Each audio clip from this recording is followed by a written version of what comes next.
Alors le quartier est construit sur un modèle proche du Pentagone. Tout est divisé en parcelles de taille assez proche. Ensuite, il y a des règles architecturales strictes pour garantir l'homogénéité des bâtiments, l'alignement des façades, la hauteur des étages, les matériaux de construction.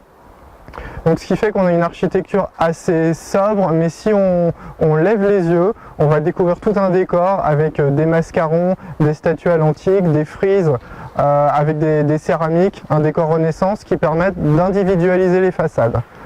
On a quelques maisons qui ressortent du lot, notamment 2 maisons d'architectes, l'hôtel particulier de l'architecte Joseph Livaudière au 40 boulevard Briand, celui qu'on appelait le Viollet-le-Duc vendéen, et ensuite la maison d'un autre architecte, Maurice Durand, qui est un petit peu plus loin sur le boulevard.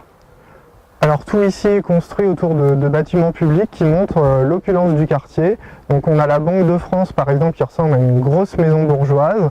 On a surtout la chambre de commerce qui ressemble au bâtiment public que l'on construisait à la fin du 19e siècle. Donc c'est quelque chose d'assez classique, d'assez régulier et symétrique. Et on a un décor assez foisonnant qui montre le commerce ou la richesse du lieu.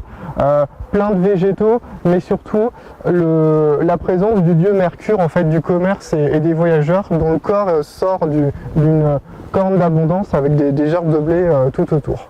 Et le troisième bâtiment dont on peut parler, qui est un petit peu plus loin, c'est l'église Notre-Dame, qui devient le centre d'une paroisse au début du XXe siècle.